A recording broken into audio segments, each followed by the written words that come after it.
there's always a new mountain to climb. I mean, that's a good question, because that's also kind of the reason I quit. Because it's like, why keep going? Well, there's always someone new to fight, and I'm still not financially where I want to be. And I don't know what else I want to do with my life.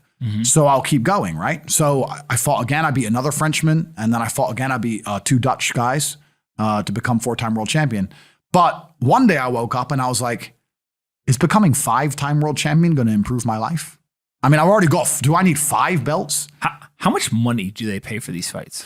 Okay, so first things first, fighting is the worst career path in history. Why? It's the worst career path in history. Because it involves a degree of probability, much like modeling or being a musician, right? You can be a fantastic musician. You can be better than every known musician in the world. But if you don't know the right people or right place, right time, come up with the right tune, you're just not going to be famous. Same with models. You have the models we all know. There's a whole bunch of women prettier than them who are just doing the little low-level model circuit, not making any money. There's a degree of probability involved with it. That's the first thing.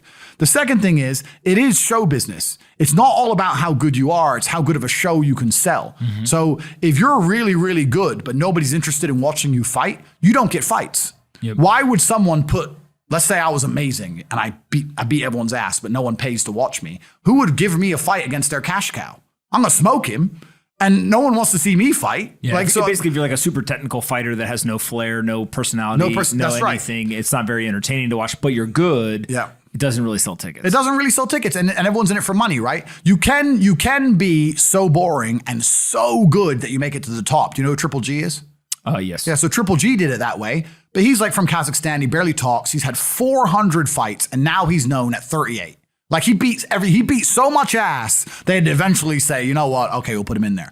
But you could do a Conor McGregor, have a few fights with a big mouth and do better, right? So that's another element of it. There's a huge element of show business. Who's better set up for their career, to be Triple G or be Conor McGregor?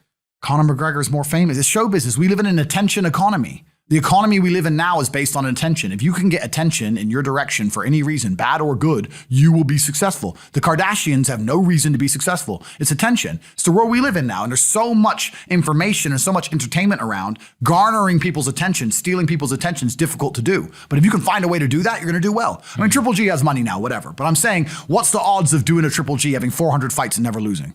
Like no one can do that but him. He's literally a 1 in a billion.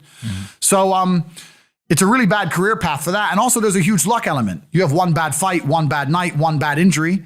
That's it. And for the first few years of your fighting, you're getting paid $1,000, $3,000, $2,000. It's not even, you need to work on the side. You're giving up all your free time to get punched in the face. Like it's a terrible decision. Like, I don't know why I decided to do it.